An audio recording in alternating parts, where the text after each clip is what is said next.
I am Vinnie Tortorich, folks. Your good intentions have been stolen, but don't worry. I'm here to help you get them back. You may be soft and succulent at the beginning of this process, but hang in there. Before long, you will be lean and mean, guaranteed. Just like the woman on the other mic. She's been in here before. She's one of my favorite Friday guests. I'm talking about Registered Dietitian, Michelle Hurn. Yeah. There she is. Michelle, how are you doing?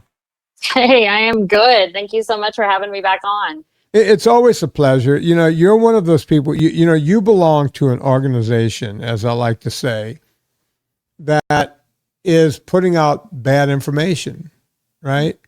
And you were part of that bad information until one day when you woke up, right? Registered dietitians, they're following what the Seventh-day Adventists came up with in 1865.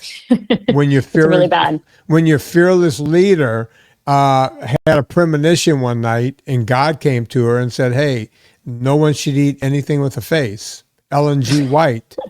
And we're joking about it now, but your whole profession is. Am I wrong about this?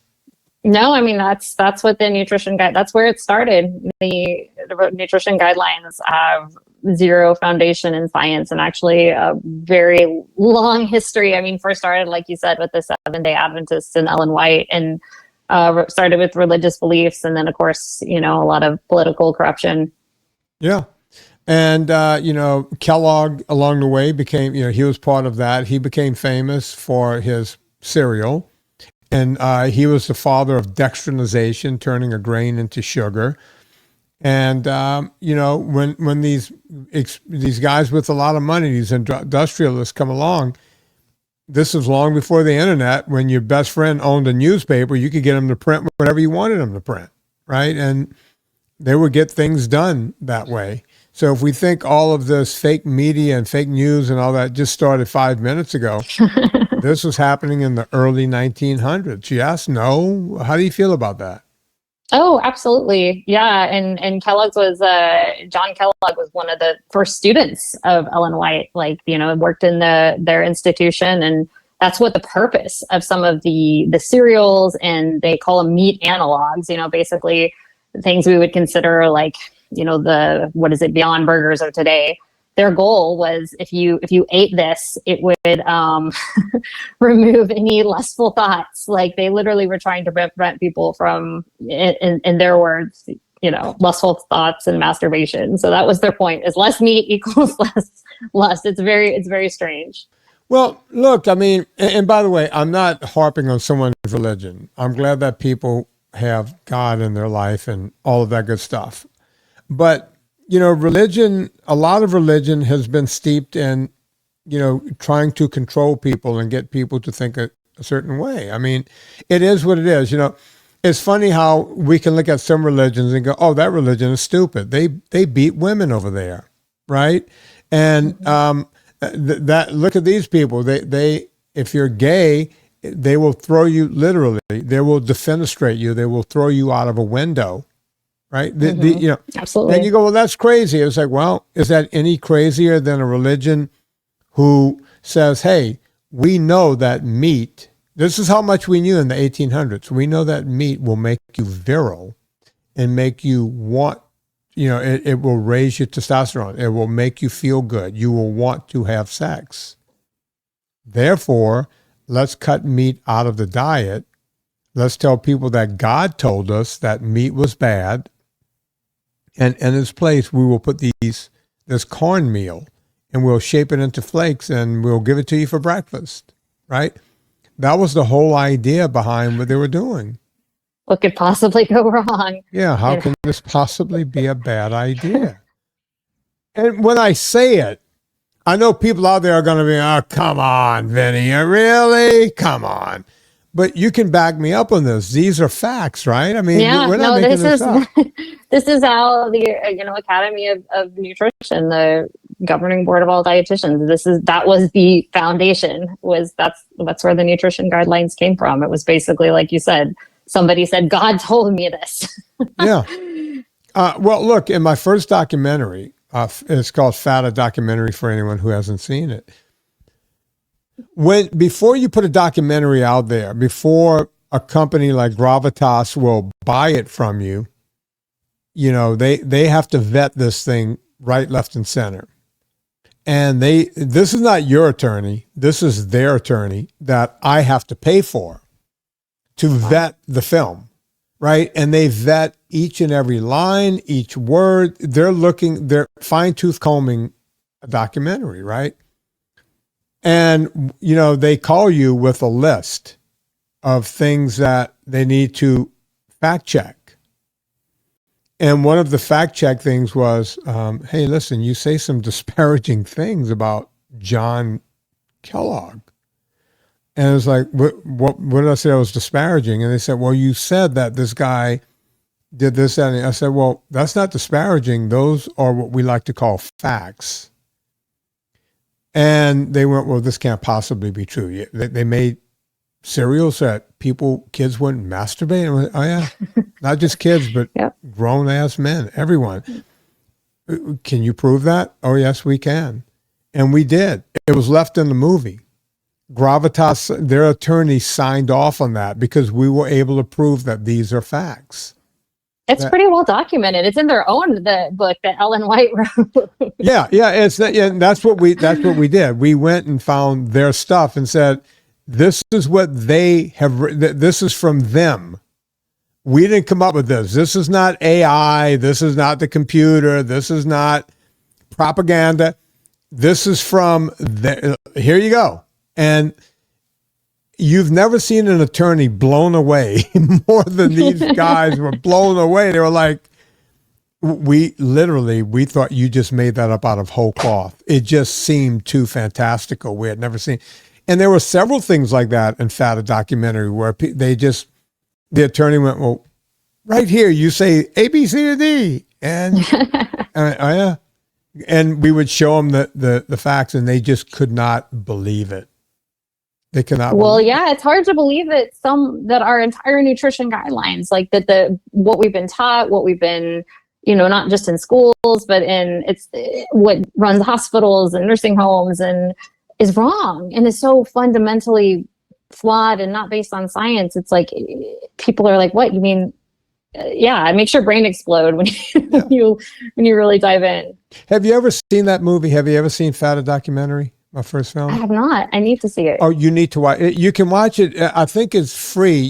I get paid for it, but it's free like on YouTube or something. Okay. That thing has been viewed. If you add up like worldwide and airplanes and Amazon and YouTube, it's been viewed like 30 million. Like movies, like hit movies have not been that big, right? And look at you. Good job. Yeah, look at me. I'm like Spielberg. I'm like the idiot Spielberg. So another thing they had trouble with, I'm trying to think of something else where they went, this can't possibly be true. But there were 3 or 4 things in a movie where they were like, you're making that up, right? I mean, that's not, when it comes to me, one of them just came to me and it just went right through my mind. And it's my movie. God, what was it? But there was a lot of things where they just went, this can't possibly be real. And we would show it to them and show them, Ansel Keys. There was a lot of that they had trouble with, all the Ansel Keys stuff. Anyway, it'll come to me in a minute. But yeah, we live in this world where something was made up out of whole cloth.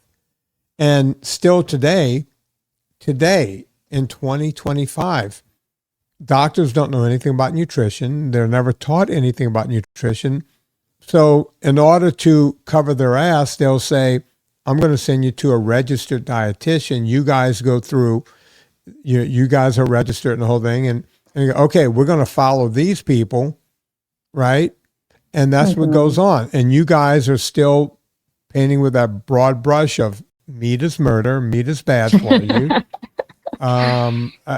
Eat the more, grains you eat, they're heart healthy. Again, something made up by Kellogg and Post, the Post cereal people, CW Post. It's all just made up out of whole cloth to the point where people are confused. right? They get confused about all of it. So then someone like RFK comes along, and I know he's a lightning rod, and I get that. But I've told the story before, Michelle. I was in D.C. doing a speech a while back, right before the election actually happened. And after the speech, I'm sitting at dinner with a lot of the, let's just say, a lot of the people around what we do. Okay. Nina's sitting at the table. Georgia Eade and her wife is sitting at the table. And there was this guy who, he was a money guy, big money. And he healed himself by eating high fat, low carb, lots of meat. Doctors couldn't figure out what was wrong with him. This guy's got a lot of money from the Midwest, and he's trying to figure out how to invest in this to make it all better.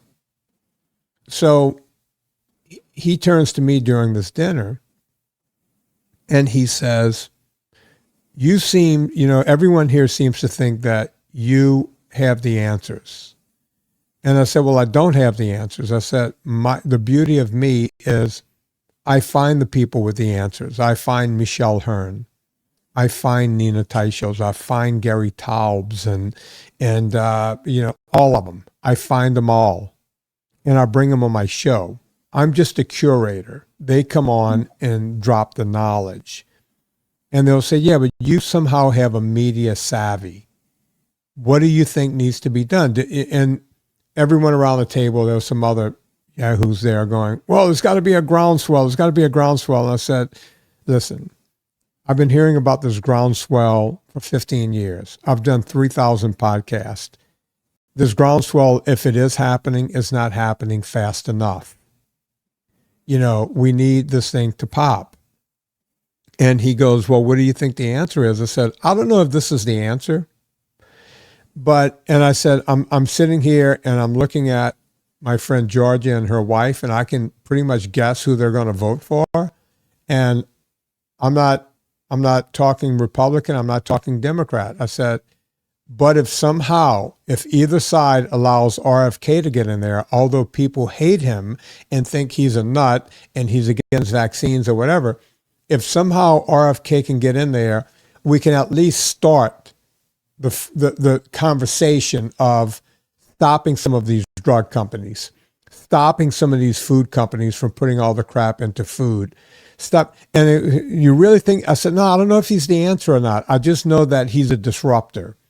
And if you guys want a groundswell, we need some disruption to happen.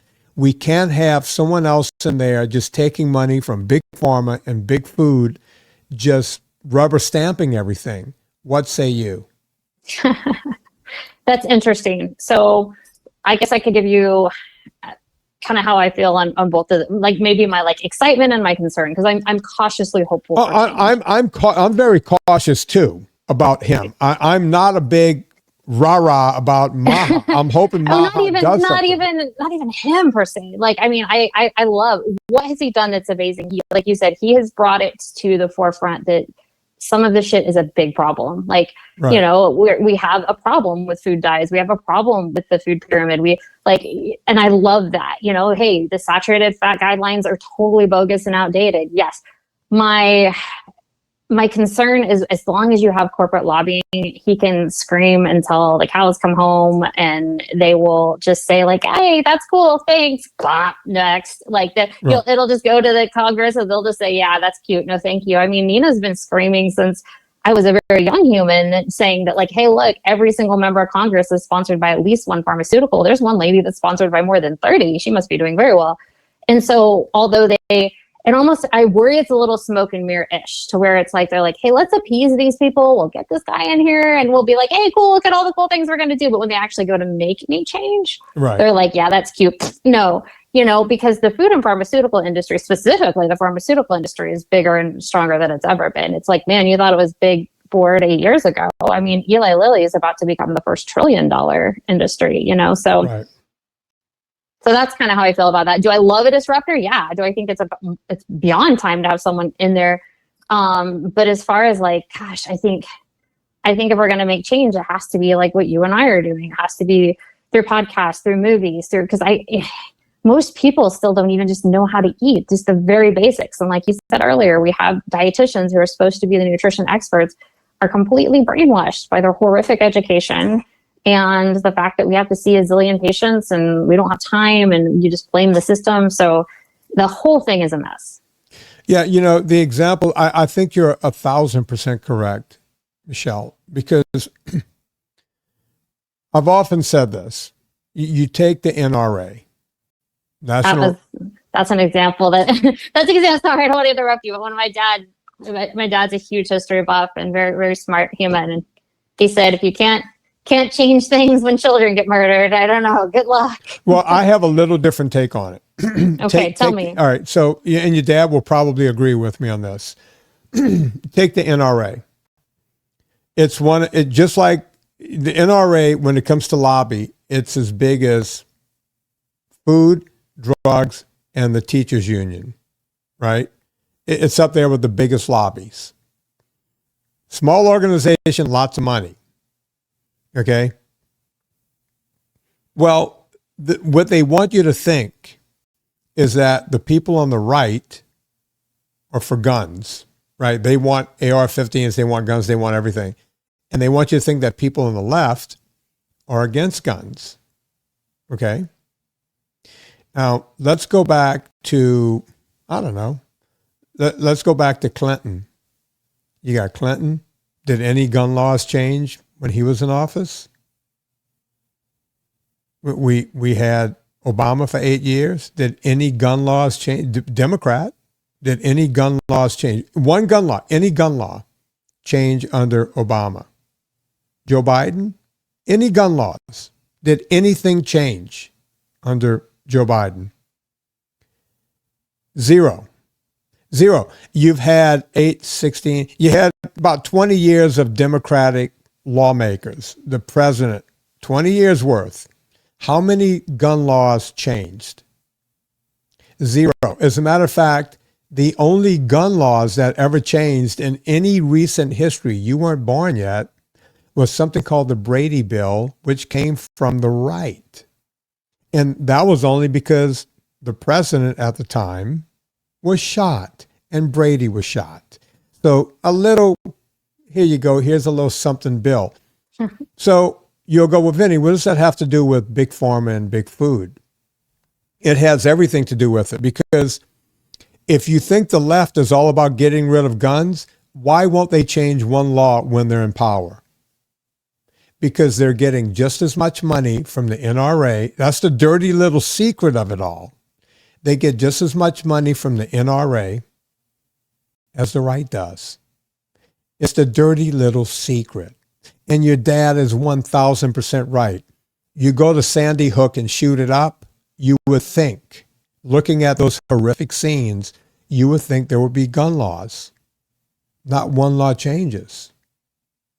Not one. 100%. It's all, I mean, that's why we're still a metabolically unhealthy society. It's not that we don't have the studies. It's not that, you and I were talking before this, how quickly you can reverse type 2 diabetes, obesity, depression, heal multiple, every disease, PCOS, fatty liver, all kinds of things. We have the information, but once again, there's astronomical amounts of money in keeping people sick, and then it's not, like you said, it's not a left or right thing. It's everybody, and that's why I think it's very difficult to trust any politician, because, like, with corporate lobbying, they've been bought. And you have they would say you don't, but you do. You have a fiduciary responsibility that people paying you astronomical amounts of money to make sure that their products are successful and they stay. So certainly we're not going to have somebody in Congress be like, yeah, I'm going to vote against pharmaceuticals or against, when they're taking all this money. and look, that's why these politicians get into Congress and they get into Senate, and you go, how do they never leave, right? How does that never happen? Perfect example, AOC, right? She famously, right as soon as she got in there, I think Amazon or one of those companies wanted to come in and create like 50,000 jobs or something right in her district. And she said no to Amazon. You would think, oh my God, how can these people ever vote her in again? Because she has so much money coming from everywhere else. She can tell Amazon to take a hike and she's going to still be in Congress, right? She's going to still do whatever she wants to do. And it's not just AOC, it's the right, it's the left, it's all of them. And it never really changes. That's why when people go, Vin, why aren't you never talk about your views on politics, right? Notice I'm not talking about the right here and I'm not talking about the left. I'm talking about politicians as a whole. Mm-hmm. These people do not make as much money as I do, yet they leave office rich. Where did that money come from? Where did it come from? For lobbyists, right? Maybe I'm doing it wrong. Yeah, I know how much money I'm making. Near as much as any politician or yeah. But yeah, I mean, the most successful dietitians, when I was a young dietitian, when I first became a dietitian in 2009, the highest paying jobs were for Kellogg's, Coca-Cola, what was one of the other cereal brand. And all you had to do was tell people how to eat these foods in moderation. And what were they paying back then? What year was that? You said 2000? 2009. You could make between $85,000 and $100,000 as a new grad. So really working for one of the sugar and grain companies. Yes. And let's say you went and worked for, I don't know, a hospital, because a hospital will have like a head RD and then they'll have RDs underneath. Just for an example, what would that job pay? Oh, goodness. I think my first job, because I worked for a hospital, was like $40,000 a year. So less than half. Less than half, absolutely. And municipalities the same way. I know, like school systems and all will have an RD. What does that pay? Do you know? Oh, I'm sure even less. Yeah. Really? I mean, a hospital was kind of like a bump above. So how do you make a living? I mean, now you would make more, certainly working in a hospital, but, since I've left, I left the hospital setting in 2020. Once I found out it was horrible and corrupt, it's like, once you see it and you can't unsee it. Yeah. And I mean, the answer is like, I don't know. I don't know if I would have been able to initially do that without having, a wife that had a separate good salary, because they literally, once you're in, it's almost, I have dietitians email me all the time. Like, how do I leave? Because I have this salary, but the salary is dependent on me giving people information that will hurt them. Yeah. It's like they got you trapped unless you have another financial, and doing counseling on your own is very difficult. It's very difficult to get enough consults. Insurance reimbursement is horrific. So yeah, it's not easy. I definitely don't have the answers for that. I ever tell you my story about what happened when I was on a dais at, we ever talk about it? I was at Princeton. Did we ever talk about that? No. Let me run a quick ad here, and then I'll tell you my Princeton story, because you'll appreciate this and you'll understand it. Folks, Villa Capelli. Now, this is something I'm quite sure Michelle will get behind 1,000%. Villa Capelli makes the best olive oil on the planet. Look, when people say, hey, Vin, which supplements do you take? You own a supplement company. What do you take? Well, I take magnesium. I take multivitamins every day. I take zinc. I take a bunch of different things every day. I also take olive oil. And if my wife doesn't make a salad, and for me, a salad means that there's avocado in a bowl with a sprig of lettuce, because I don't really get lettuce. There's olive oil in that. And if there's not, I will pour a shot. I'm going to show you. If you guys think I'm kidding. Oh, right here. Hang on. You see this, Michelle? This is my shot glass. You see like the numbers on there?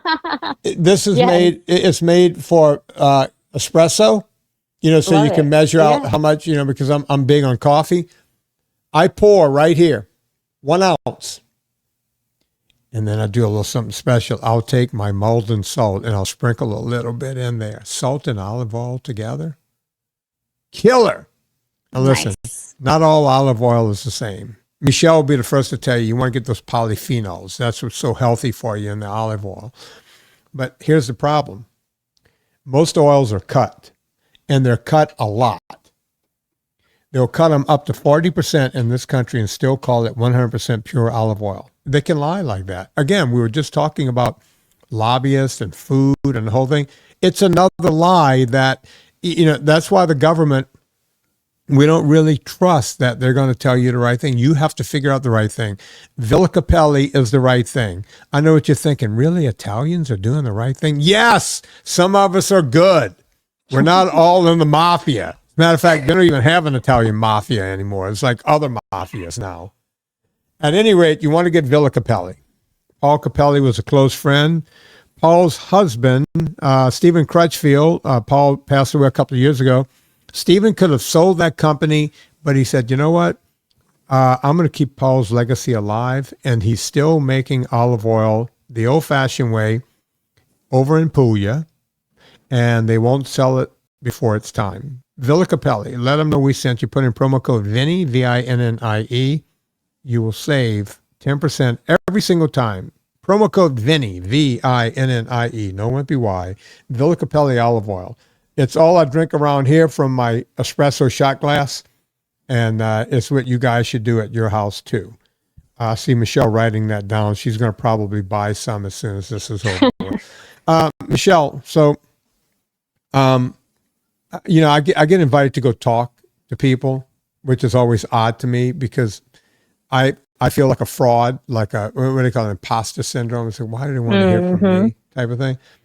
But when I get invited, I feel very honored, and I go. And about 8 or 10 years ago, I get a call from Princeton, like, "Hey, we want you to come." It's like, really? An Ivy League school, huh? All right, well, I guess I'll do that. So they fly me out to Princeton, and they tell me I'm going to be talking the next morning at X o'clock and be out in front of the hotel at X time and all this kind of stuff. And I'm always death on time. I'm 15. If I'm not 15 minutes early, I'm 20 minutes. I'm always there early. Nice. So they told me what time to be out in front of the hotel. I was out there 15 minutes early, and it was a college kid that was supposed to pick me up. Something got screwed up. He shows up late, and he's driving me there. They told me that the thing was starting while I was still driving in, but don't worry, as soon as I got there, they're going to usher me up on stage. Jeez. Okay. So they had apologized and said it wasn't my fault. This is all before I got there, right? So there's a bunch of people on this dais, and they usher me up while someone's in the middle of a conversation. And just like me, I never studied who else was up there that day, right? I never do that. I was just like, you know what? It doesn't matter who's up there. I'm going to tell the truth. I don't care. And I sit down, and I'm still kind of squirming in my seat, trying to settle in. And I hear a woman down a bit on her microphone. She goes, "Fat burns in the flame of carbohydrates." Sorry. And without hesitation, because I don't have a governor on my brain nor on my mouth, I said, "Robert Haas, 1983, I think." And the room got quiet.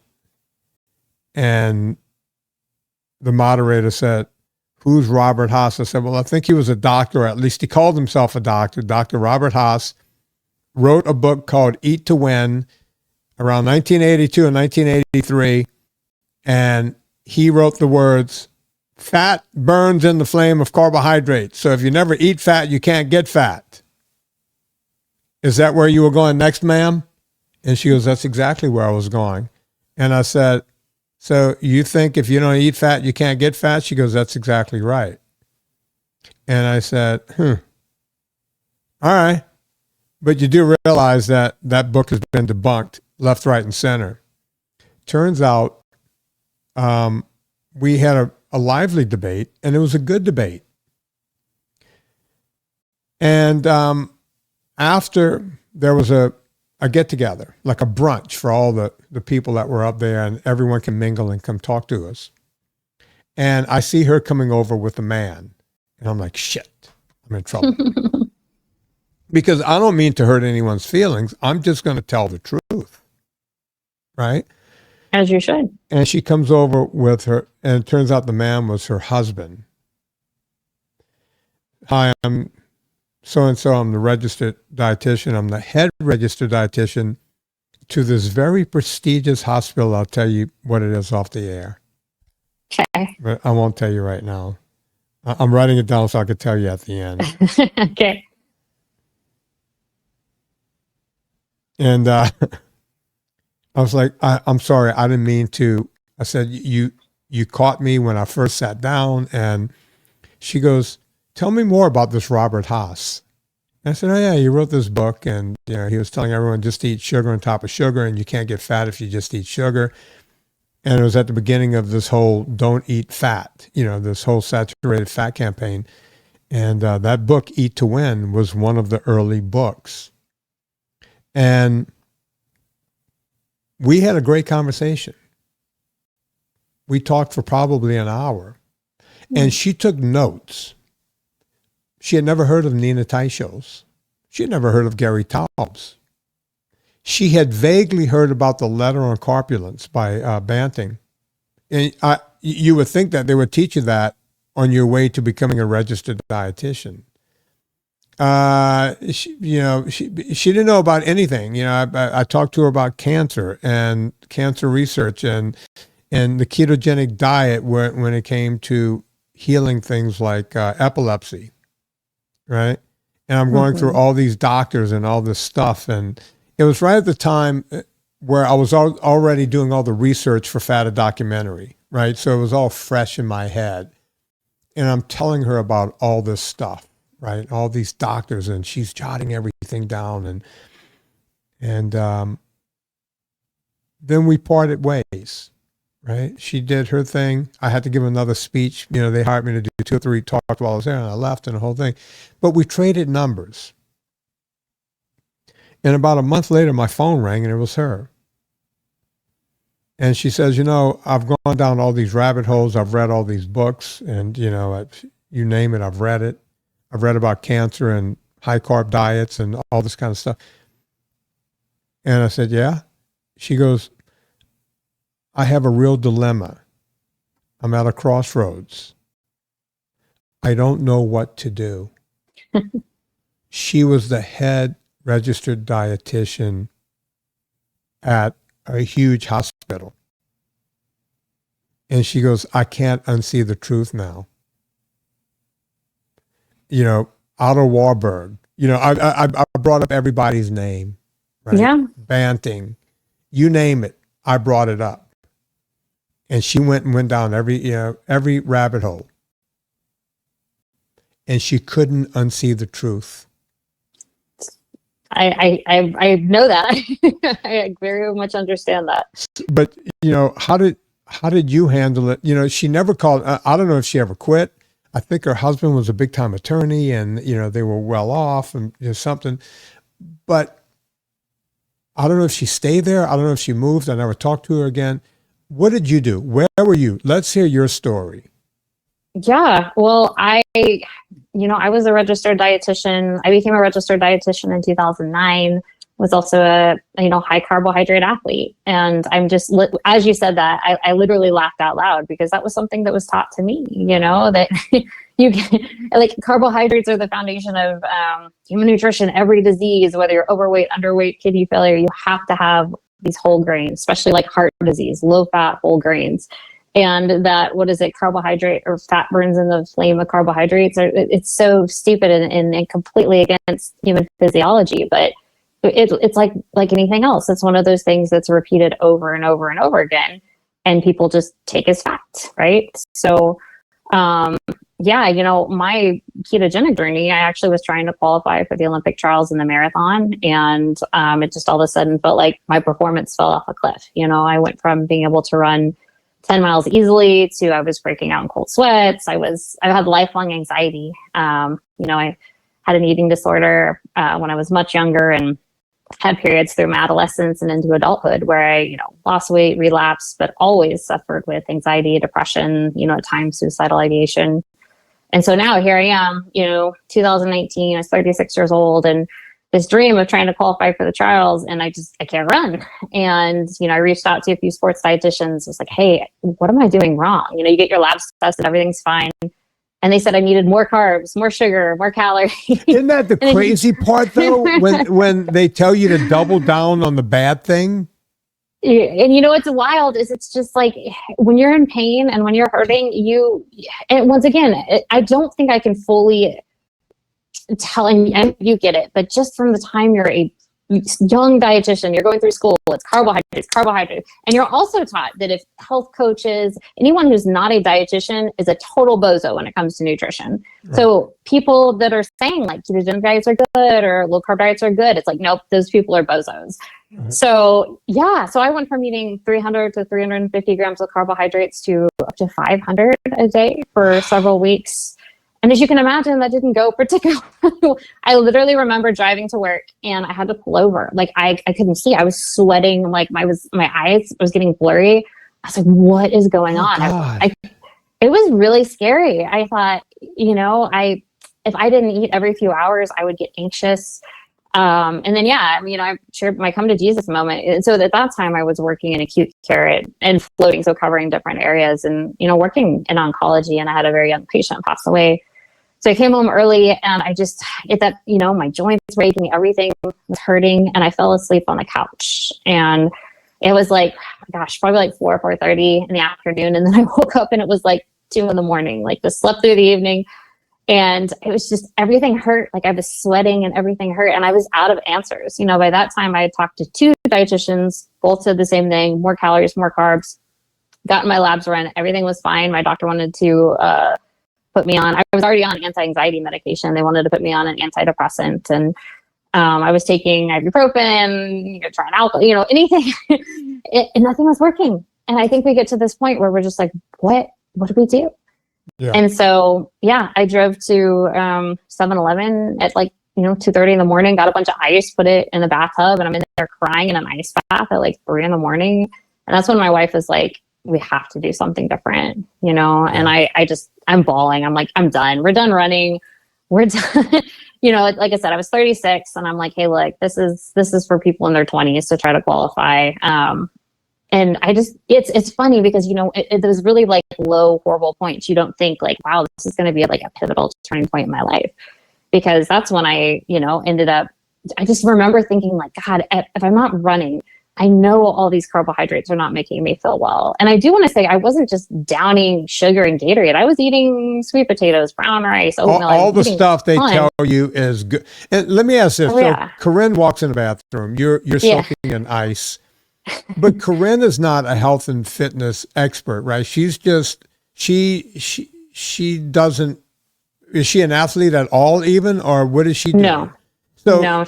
But she's smart enough to walk in and go, whatever in the hell you're doing is about to kill you, right? Is that? Yes, because also, even though I was eating, an astronomical amount of calories, I was underweight, and my anxiety had gotten to the point to where I was calling out of work. I was having panic attacks, and I think she saw too, it was escalating. Right. And it only got that bad once before in our relationship, to where, it spiraled into suicidal ideation. And I think she kind of saw the writing on the wall, this is really bad. I'm scared for you. I'm scared for us. And so I think at that moment it was okay, and then I was, I'm so driven. I was still pushing myself physically that it was okay, we have to stop. We have to just reset. Yeah. Yeah. No, it's a scary thing. I had a lot of clues, because I was an athlete, and it was always, hey, sugar is quick energy, right? We just knew that from the time. And when you're on the football field, they give you Gatorade or Coca-Cola or something, because you need that quick energy to go. So you learn that. And, you go through college and they you hear things like, fat is the body's preferred fuel. Your brain needs fat and this and that. But if you want to be an athlete, you need the carbohydrates, right? So I was taught all of that along the way, but I was always like, fat is fuel, and whenever I got into the ultra stuff, first it was ultra mountain biking. And, my biggest problem, and not just my biggest problem, but most ultra athletes, is not the first 12 hours. Is what comes after the first 12 hours, right? because that's when I would say you're like a kid at a birthday party and you just keep eating cake. At some point, your stomach goes off. So after that, the rest of the race, you're just combating, am I going to throw up? What can I do to not throw up? Well, let me just hurry up and throw up so I can get back to, gobbling down more of this crap so I can throw up again. When you say it now, when I say it now, it sounds insane, right? And when you say what you were doing, it becomes insane. But during that time, you're just figuring out, and the whole time you're thinking the reason I'm throwing up is because I'm exercising at a very high rate and no one goes 24 hours on a bike, right? So of course this is not normal. But I started seeing clues, and one of the things I was able to do when I was doing the 24-hour mountain bike thing is usually you go up a mountain and you come back down to the starting line somewhere between 45 minutes and an hour. So you don't have to carry anything with you. You have someone at the start-finish line handing you a new bottle of water to put on your bike because you want to travel light and giving you something to eat. And I realized that taking power bars and goo and sports drinks they were just going to make me get to that kid at the birthday party feeling at some point. So one race, it was actually it was 12 hours at the summit up in Big Bear, California. I'll never forget, it was the first time I tried something different. I went out and bought natural peanut butter, not Jif, the stuff that was just crushed up peanuts. And I took a stick of butter. So I put them both in a Tupperware bowl and I moist the butter and the peanut butter together. And then I added in some honey and I whipped it all up. So in my mind, I was getting fat, protein, and carbohydrates. And since the race didn't matter to me, I was like, it's just 12 hours. Let me see if this works, right? And by God, it worked. I went all day long. My times, I had maybe one of the best times I ever had in a 12-hour race. Nice. And I'd done that course several times. And I didn't have anywhere near the amount of sugar or carbohydrates I would normally have. But then the next day, the next morning, something interesting happened. Because you see, the race would go from 7 in the morning to 7 at night. You would eat something and go to bed, right? Mm-hmm. The next morning I woke up and that's when they were doing the award ceremony. Now, if you've ever been around any ultra athletes, whether it's running or cycling or anything else, the day after the race, we all look like we have elephantitis. Very swollen. Your ankles, Yes. You can't even see the bones in your ankles, your calves. You look like, those big Samoan guys with the big calves? They play football. Usually you see them on the line in the NFL. Your calves look like that. The rest of your body is lean. Your fingers hurt. Everything is tight. You have so much inflammation. I barely had any inflammation. Now, we always thought the inflammation came from the fact that you were riding a friggin' bike for 12 hours on a mountain course, right? I'm looking around at all the other competitors and they're hobbling around with their elephantitis. I'm still looking at ankle bones. I'm still looking at ripped up calves. I'm not looking at elephantitis. And I'm like, at first I'm going, do peanuts have some kind of special, like I'm trying to do it in my head. Yeah. Is it the butter? And I remember loving that combination. By the way, a product that I've put on hold right now, my ultra fat comes from that. That was the beginning of ultra fat. I figured out a long time ago that in a race, if you have fat and protein and just a little bit of sugar, that's all you need. And you never swell up. A couple of weeks later, I was at a different thing, Michelle. I was at a 300-mile randonnée, a road bike 300-miler. Same thing. The day after those things, everyone's walking around the hotel with the elephantitis. I didn't have it anymore. Nice. It was all gone. Right. I'm lying. I'm not. I would get a little stiffness, a little tightness, but that's to be expected. 18 hours on a bike. Right. But that was the beginning of me going, wait a minute. Too many carbs. That's the problem. Eat more protein, eat more fat. Right. the inflammation decrease is astounding. I would not have believed, as a marathon runner, I just thought like that's what you're supposed to do. You go run 18 miles, 20 miles, and you're just wrecked for the next day or so. You're like you said, you're swollen. It limits what you can do. You're just miserable for the weekend, and you just, do the best you can and pray that you can come back in a day or two. But yeah, I remember as a low carb athlete, especially for the ultras, like now, if you had told me like, hey, you're going to be able to run more than a marathon and come back and do like 15 to 20 miles the next day, I would have been like, you got to be fucking kidding me. Yeah. Sorry, I don't know if you guys, I'm going to be freaking kidding me. Like when I was a marathon runner, if you ran a marathon, you're out for a week, at least just so much swelling and inflammation.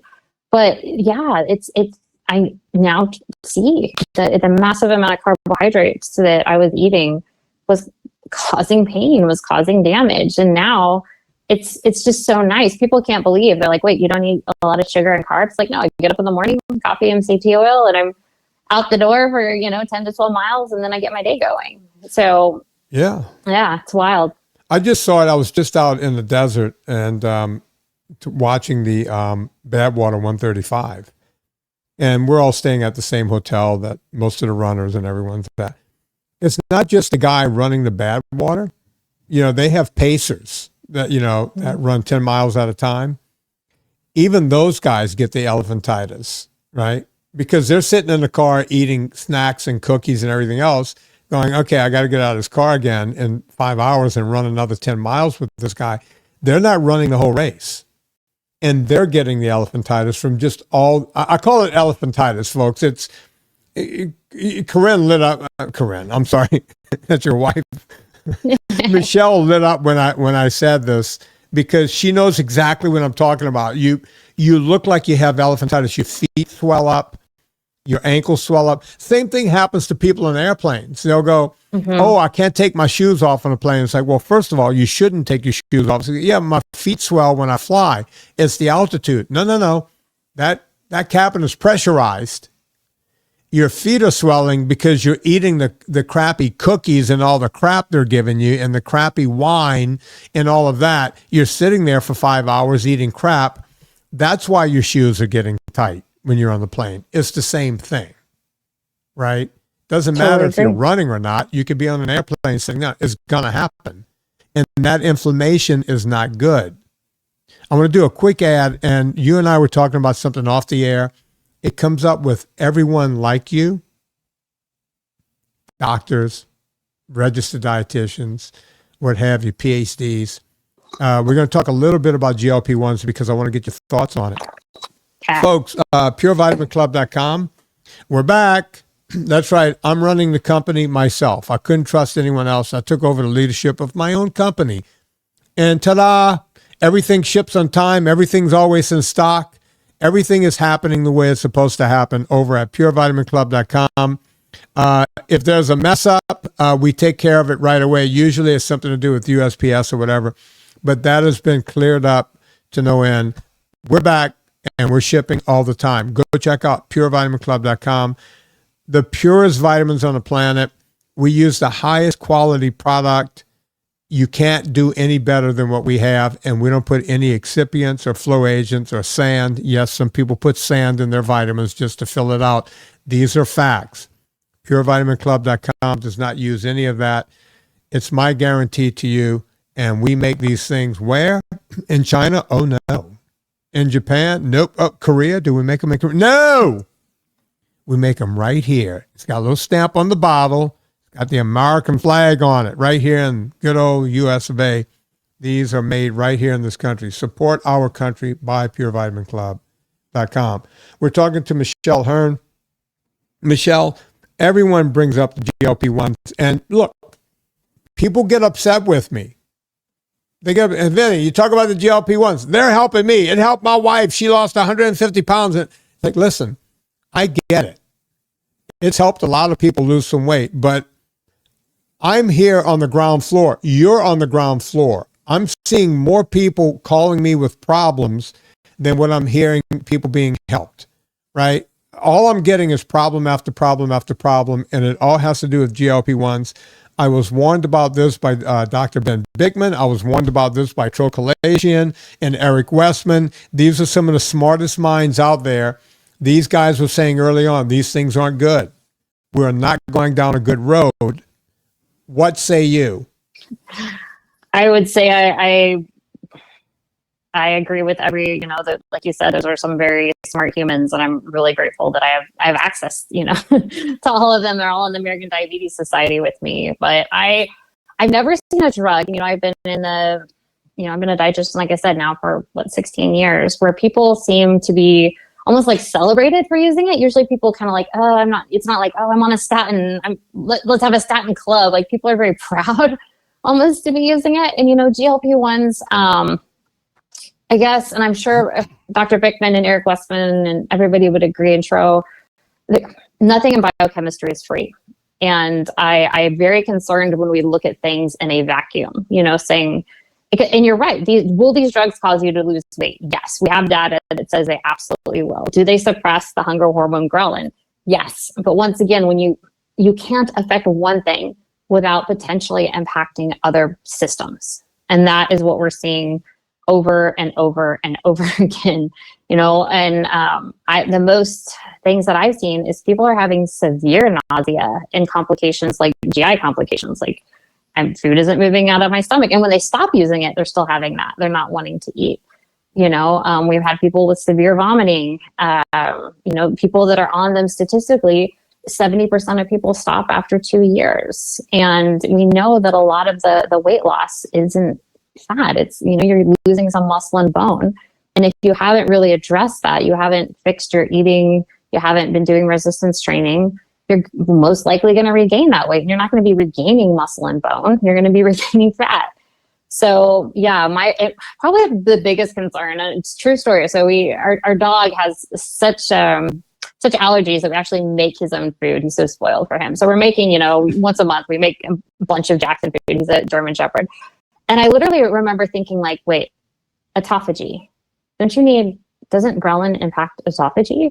And so I reached out to a gentleman I know who's has his PhD in biochemistry. I was like, doesn't that, if you suppress ghrelin, artificially suppress ghrelin, would you artificially suppress autophagy? He was like, oh, absolutely. Yeah, you sure will. Yeah. So it's like, we have these drugs that's a problem, preventing your cells from turning over and cleaning it out. I mean, you're going to be at a higher risk for disease. And Dr. Filippo Vedia just had an article with video that was showing that it actually decreases cardiac cell size. That's a problem. Yeah. And we know that also decreases, insulin-like growth factor, human growth hormone, all these things that are really important in protein synthesis and building muscle. And we're giving these to children too, people under 18. Yeah, it's sad. And so just like with type 2 diabetes, it's like, stop giving people insulin to shuttle the sugar out of their blood. You're creating another problem by potentially helping one problem. Yeah, you need to lose weight. You're creating a vastly worse problem, but it's going to be masked, and unless you have that acute, like, nausea, vomiting, whatever. I have a feeling in 5 to 10 years, we're going to see a lot of people with either GI issues or some cardiac issues. Potentially, you're at a high risk for depression.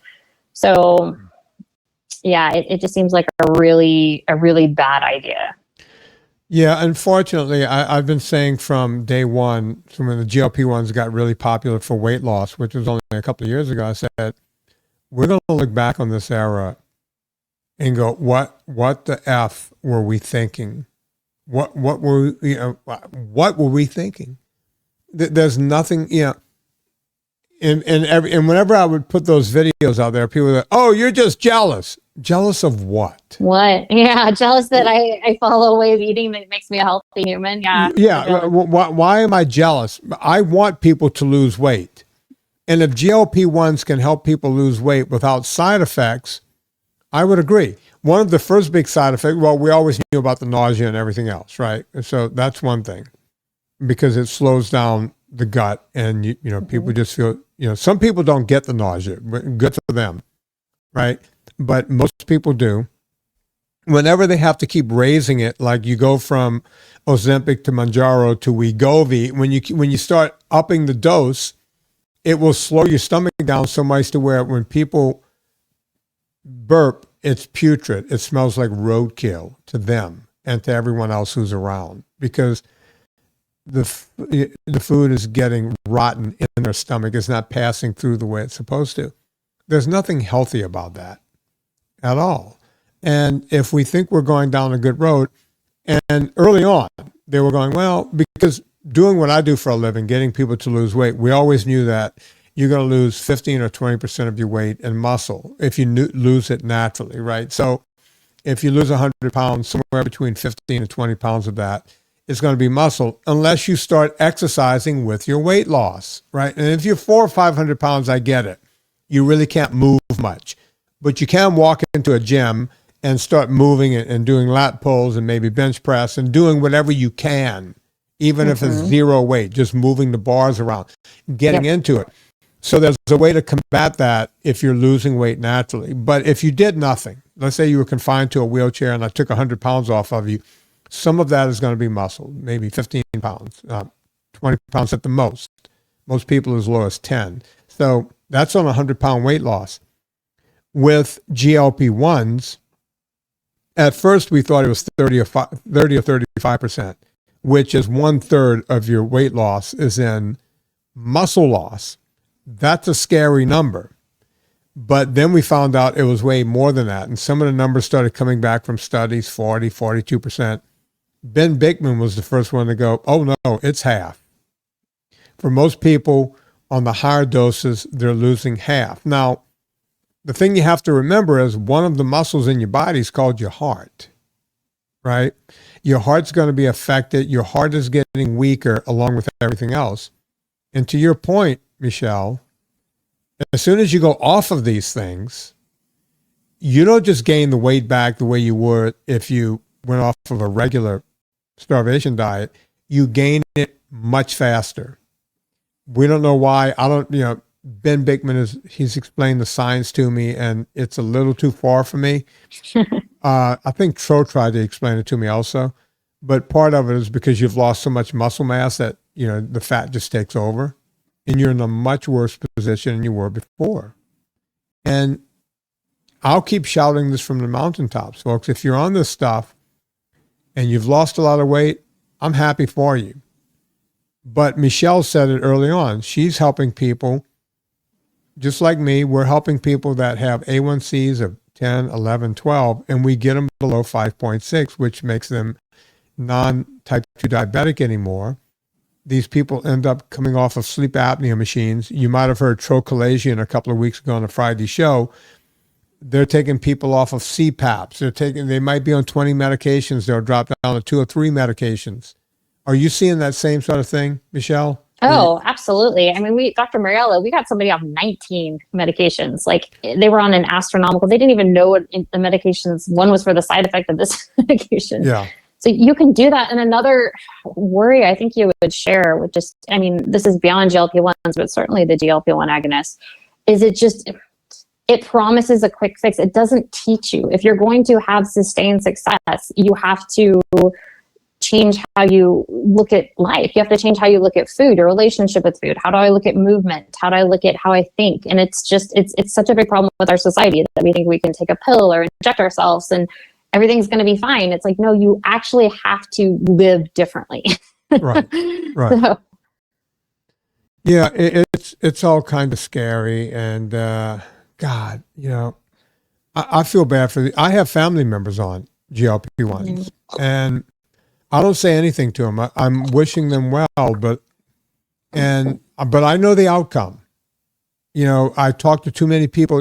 I do consults with people 5 days a week. People could go to VinnieTortorich.com right now and sign up for a half an hour or an hour. And, one of the big ones I get is, I was on a GLP-1. It just didn't work out for me. And I've gained all the way back plus, or some version of that. Sure. I'm on my way back up. It really screwed me up, especially the ones that, I guess, is it Wegovy? That's the one I keep hearing. So I was on Wegovy, and that's the one that's really screwing people up. No, we tend to see more problems. That's like the strongest they're so one, right? easy to get though. Like when I was on, I got to speak on the low carb cruise, and just for fun, somebody on the cruise approached me and said, "Hey, I just went online to see how easy it would be to get a drug, and you just had to put in something. They didn't make you say, hey, we need the doctor, we need whatever. You just could put in your credit card, and they said 4 out of 5 of things they went online, it was going to be that easy. So yeah, it's all just nuts. By the way, folks, you want to go check out Michelle. She does this thing. I don't go over to Instagram very often anymore because Instagram decided to shadow ban me. Oh, geez. I went from 0 to like 100,000 people really quickly. And then they went, oh, wait, that's the guy that puts movies out that talks bad about meat, Beyond Meat and Impossible Burgers. I got shadow banned, and so I was, why am I beating my head up against the wall to help Instagram out? It's not like I make a living from it, but you and your wife, you guys do an incredible job with these these little things you put together where one of you, I think most of the time you act like she's asking the smart question. I'm the dietitian. Yeah. She's the very, just the logical patient. Like, oh, why? If my blood glucose is high, should I have less carbs? And I'm like, of course not. The ADS, the American Diabetes Association says you need lots of carbs. And, so we do funny little skits where, and people like this because they're funny, but it also is trying to make you think, like, oh my gosh, maybe we should be thinking differently about this, or maybe these associations are all about money. So thank you. We appreciate that. No, she plays the best straight man because, I know you guys write them out and they're done to a T, and you're just playing the ditzy registered dietitian. No, eat more carbs. And she's like, but isn't it this, that, and the other thing? And it's just so brilliant. Please do more of those. I love that you guys are out there doing that. I'll tell her we have to film some more of those. Yeah. So folks, go check out Michelle. Tell everyone where they can find you. Yeah, so I just updated my website. So the dietitiansdilemma.net. I've got my book, The Dietitian's Dilemma, my kids' book, The Fox Family Food Fight, on there. And yeah, if you want to do a consult with me, do that as well. On X, I'm at Michelle Hurn RD. I'm on Facebook, just Michelle Hurn, and through Instagram at Run Eat Meat Repeat. Yeah, that's not hard to remember. But just remember Michelle Hurn and go put that into the Google machine, and you're going to find everything this woman is doing. That'll pop up. Because no one remembers. Repeat and eat. And what did she keep running? And just Google Michelle Hurn and you'll find me. Put in Michelle Hurn RD and you're going to find everything you need to know about this woman. You know what to do with me. We all go shopping on Amazon. Before you go to Amazon, go to VinnieTortorich.com. It puts coal on the fire, gets my train down the track, and I'm able to keep this show free for a gazillion years in a row. So go and do that. I think that's about it. So, on behalf of Michelle Hurn, my name is Vinnie Tortorich. Put life into living and do it with enthusiasm.